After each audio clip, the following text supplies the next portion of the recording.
अभी थोड़ी देर के अंदर मैं आपको जो जानकारी देने वाला हूं वह जानकारी आपके फेफड़ों के कैंसर और कोरोना जैसी बीमारियों से बचा सकती है। अस्थमा, सीओपीडी, निमोनिया और टीबी तो इस फॉर्मूला के लिए मामूली सी बात है। यदि आपको ऐसा लगता है कि जब आप जल्दी जल्दी चलते हैं तो आपकी सांस फूलने लगती है, या सीढ़ियां चढ़ते समय सांस फूल जाती है, समय समय पर खांसी आती रहती है, सांसें छोटी हो गई हैं, यदि कोशिश करके लंबी सांस लेने का प्रयास भी किया जाए तो सीने में फुलाव नहीं आता है, तो आपको निश्चित रूप से इस मामले को गंभीरतापूर्वक लेने की आवश्यकता है।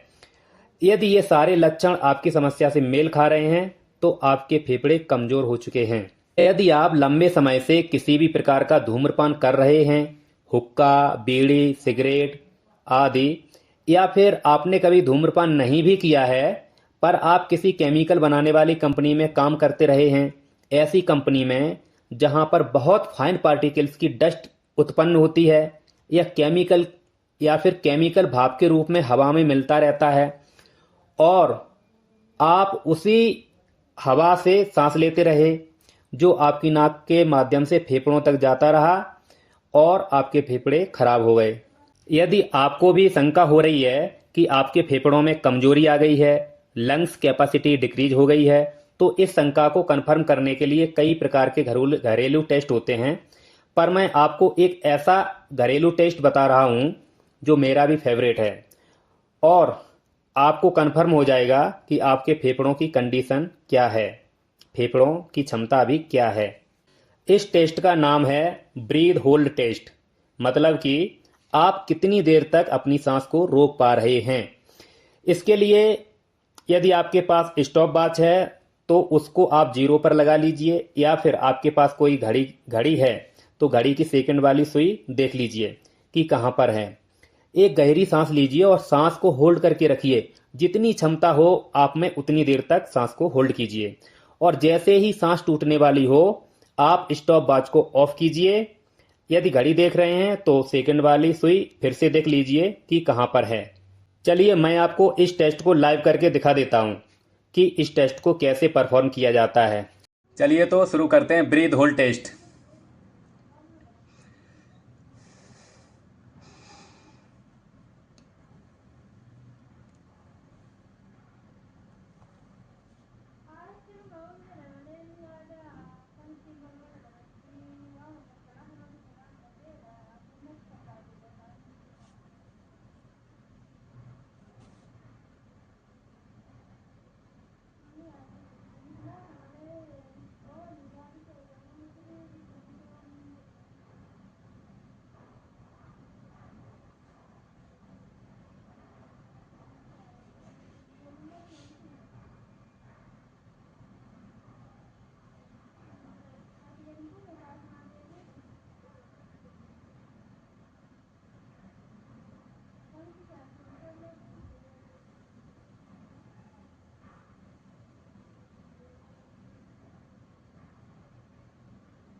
कितना है? 1 मिनट 35 सेकेंड, 95 सेकेंड। ठीक है, तो ये मेरे लिए पर्याप्त है, काफ़ी अच्छा है। यदि आप 25 सेकेंड तक भी सांस अपनी नहीं रोक पा रहे हैं तो आपके फेफड़े कमज़ोर हैं, इस पर ध्यान देने की ज़रूरत है। और आप कमेंट में बताएं, इस टेस्ट को करें और कमेंट में बताएं कि आपका ब्रीथ होल्ड टेस्ट कितने सेकंड आ रहा है, और यदि आप कोई परामर्श लेना चाहते हैं तो संपर्क कीजिए। यदि आप 30 सेकंड के ऊपर जितनी ज़्यादा देर तक सांस को रोक पा रहे हैं उतने ही ज़्यादा अच्छे आपके फेफड़े हैं। और यदि आपकी सांस रोकने का टाइमिंग 25 से 30 सेकंड के बीच में आ रहा है तो आपको सावधान होने की जरूरत है। और यदि आप 25 सेकंड तक भी अपनी सांस को नहीं रोक पा रहे हैं, मतलब आप इस टेस्ट में फेल हो गए हैं, तो इसका सीधा सा मतलब है कि आपके फेफड़े कमजोर हो चुके हैं, आपके फेफड़ों की क्षमता कम हो चुकी है और आपको डॉक्टर से परामर्श लेने की आवश्यकता है। आपको अपने लंग्स को डिटॉक्स करने की आवश्यकता है। आपको अपने फेफड़ों की सफाई करनी है, उनको हील करना है, उनको सपोर्ट देने की आवश्यकता है ताकि वे फिर से हील होकर मजबूत हो सकें। इसके लिए आपको 3 काम करने होंगे जो मैं अभी स्टेप बाय स्टेप बताने वाला हूं, इसलिए वीडियो को बिल्कुल भी स्किप नहीं करना है। आप हर स्टेप पर अच्छे से ध्यान दीजिएगा। स्टेप नंबर 1, जीवन शैली और दिनचर्या में सुधार। सबसे पहले आपको अपनी लाइफ स्टाइल से वे सारी चीजें क्वाइट करनी होंगी जिसके कारण आपको यह परेशानी क्रिएट हुई है। धूम्रपान, अल्कोहल, तंबाकू या किसी भी प्रकार का नशा, उसे आपको धीरे धीरे क्वाइट करना ही पड़ेगा क्योंकि आपके लंग्स ऑलरेडी डैमेज हो चुके हैं। इसलिए डैमेज हुए अंगों को कोई भी थोड़ी सी चीज भी बहुत ज्यादा अफेक्ट करती है। जैसे आप अपने शरीर पर कहीं भी हाथ से यदि मारते हैं तो आपको कुछ फर्क नहीं पड़ता क्योंकि जहां आपने मारा है उस जगह पर अभी किसी प्रकार की इंजरी नहीं है। यदि आपके शरीर पर कहीं कोई फोड़ा फुंसी या कोई घाव हो जाता है तो वहां पर आप जरा सा टच करते ही बहुत तेज दर्द होने लगता है। ठीक ऐसे ही जब आपके फेफड़े डैमेज नहीं थे, बिल्कुल स्वस्थ थे, तब आप कितना भी धूम्रपान या कुछ भी करते रहे तब भी कुछ असर नहीं हो रहा था। लेकिन आपके फेफड़े अभी डैमेज हो चुके हैं, उनमें इंजरी है, इसलिए थोड़ी सी चीज भी फेफड़ों पर नकारात्मक असर डालेगी। इसलिए सभी प्रकार की नशीली चीजों को धीरे धीरे बंद करना ही पड़ेगा। जीवन शैली में दूसरा बदलाव जो है वह आपके प्रोफेशन को लेकर है, मतलब आप क्या काम करते हैं। यदि आप ऐसी जगह काम करते हैं जहां पर आपको हमेशा डस्ट, धूल और धुएं में रहना पड़ता है तो वह डस्ट, धूल, धुआं सांस के माध्यम से आपके फेफड़ों में जा रही होगी। या किसी केमिकल कारखाने में आप काम कर रहे हैं, जो केमिकल की वेपर्स हैं, जो इसकी बदबू है लगातार आपकी नाक में जाती रही है, तो आपको अपने काम को बदलने की आवश्यकता है।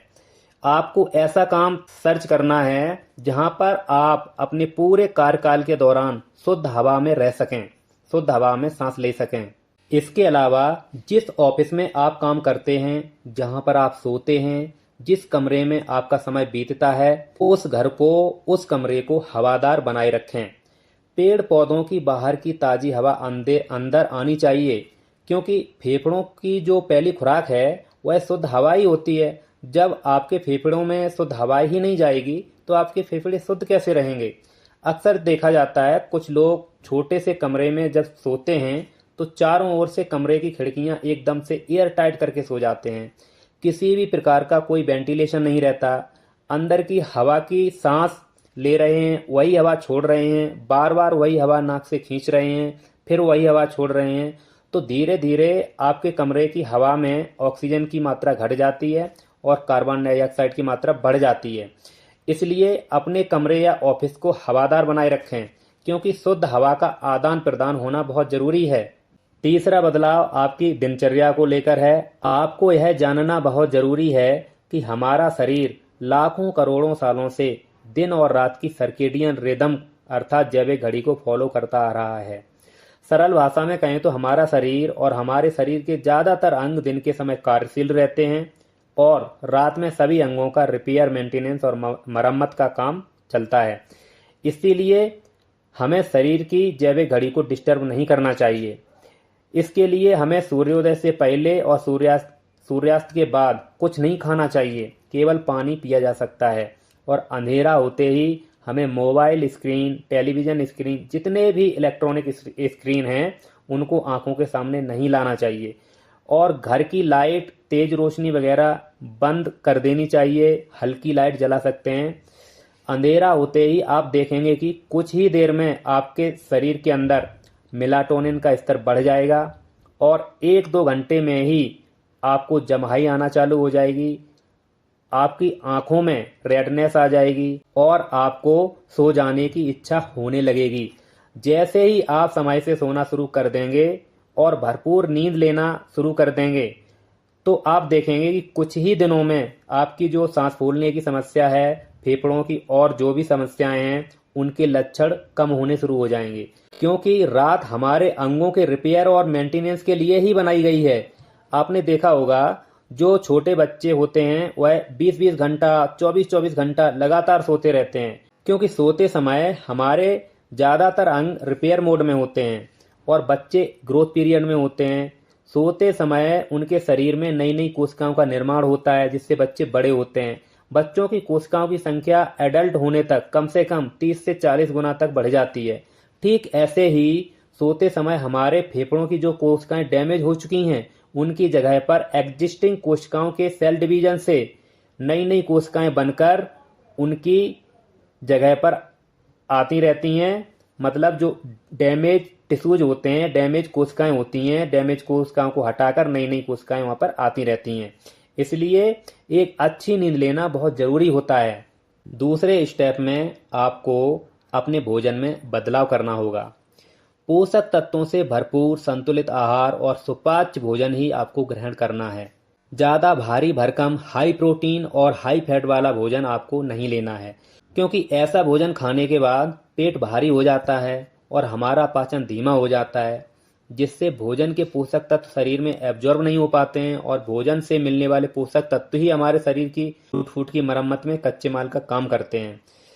तली भुनी चीज़ें, ज़्यादा तेल मसाला, जंक फूड, पैकेज्ड फूड खाने के शौकीन हैं तो आपको इन्हें बंद करना होगा, क्योंकि इस प्रकार के खाद्य पदार्थों को बनाते समय इनमें artificial flavour, artificial colour, preservatives और ऐसे ही बहुत सारे सिंथेटिक केमिकल डाले जाते हैं जो हमारे शरीर के अंदर रिपेयर और मेंटेनेंस के काम को सही ढंग से होने नहीं देते हैं और उनके तमाम साइड इफेक्ट भी होते हैं। और आपको अपनी डाइट में ऐसे खाद्य पदार्थों को शामिल करना है जो आपके लंग्स के लिए हेल्दी होते हैं। इसके लिए आपको एंटीऑक्सीडेंट और एंटी इन्फ्लामेटरी चीज़ों को शामिल करना होगा। सीधी सी भाषा में कहूँ तो आपको फ्रूट्स और वेजिटेबल्स को शामिल करना है। इसमें 2 फल सबसे ज़्यादा कारगर साबित होंगे। जितने भी बेरीज कैटेगरी के फल होते हैं, जैसे ब्लैकबेरी, ब्लूबेरी, स्ट्रॉबेरी, रेस्पबेरी आदि, इतना ध्यान रहे कि ऐसे फल यदि आप खरीद रहे हैं तो ये ऑर्गेनिक होने चाहिए, किसी भी प्रकार के केमिकल से ट्रीटेड नहीं होने चाहिए। और सेकंड नंबर पर आता है एप्पल। आपकी जितनी भी क्षमता हो, 1 एप्पल या 2 एप्पल आप अपनी क्षमता के अनुसार अपनी डाइट में शामिल कर सकते हैं। वेजिटेबल्स की बात करें तो वेजिटेबल्स में आपको टमाटर और हरी पत्तेदार सब्जियां जैसे पालक, केल, मेथी का साग, चने का साग, कोलाड, बॉक चॉय, सलजम, चुकंदर और मूली की पत्तियां आदि को आप अवश्य शामिल कीजिएगा। अपने भोजन में कच्ची सब्जियों का सलाद भी शामिल कीजिए, जैसे ताज़ा टमाटर, शिमला मिर्च, गाजर, ककड़ी, खीरा या जो भी कच्ची सब्जियां जिनका स्वाद आपको अच्छा लगे आप शामिल कर सकते हैं। तीसरा स्टेप है प्राणायाम। 3 ऐसे प्राणायाम जो आपके फेफड़ों की हीलिंग, रिपेयर और मेंटेनेंस को दुगनी तेजी से बढ़ा देंगे। पहले तो आपको यह क्लियर होना चाहिए कि योग और प्राणायाम 2 अलग अलग चीजें हैं। कुछ लोग इनको आपस में मिला देते हैं, योग को ही प्राणायाम और प्राणायाम को ही योग मान लेते हैं। योग मुख्य रूप से हमारे शरीर की सभी मांसपेशियों, हड्डियों और हड्डियों के जॉइंट्स को स्वस्थ बनाने का काम करता है, जबकि प्राणायाम मुख्य रूप से हमारे मन, मस्तिष्क अर्थात नर्वस सिस्टम और शरीर की सभी नाड़ियों और शरीर के अंदर के अंगों को स्वस्थ बनाने का काम करता है। अंदर के अंग मतलब heart, stomach, kidney, pancreas, liver, lung आदि। तो अब जान लेते हैं कि वे तीनों प्राणायाम कौन कौन से हैं जो फेफड़ों को मजबूत, ताकतवर और डिटॉक्स करके उनकी क्षमता को, उनकी कैपेसिटी को दुगनी तेजी से बढ़ा देते हैं। तो ये हैं कुंभक, इंटरकोस्टल ब्रीदिंग और भस्त्रिका प्राणायाम।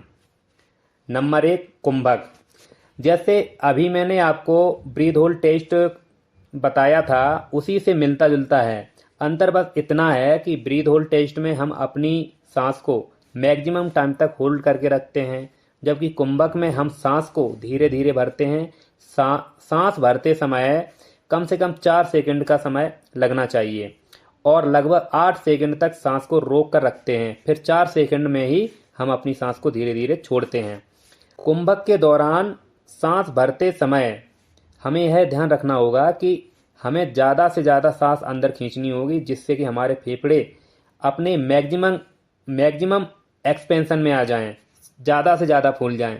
ऐसा करने से फेफड़ों की जितनी भी अंगूर जैसे दिखने वाली एल्वियोलाई होती हैं, उनसे जुड़ी हुई पतली पतली नलियां होती हैं, इनमें रक्त का संचार बढ़ जाता है, जिससे इनके अंदर रक्त के माध्यम से ऑक्सीजन और पोषक तत्वों की सप्लाई बढ़ जाती है, जिससे रिपेयर और मेंटेनेंस का काम एक्टिवेट हो जाता है।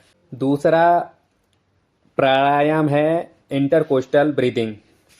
ज़्यादातर लोगों को यह मालूम नहीं होता है कि हमारे सांस लेने में, फेफड़ों के अंदर हवा भरने में हमारी रिब्स की यानी जो पसलियां हैं उनकी मांसपेशियों का भी रोल होता है।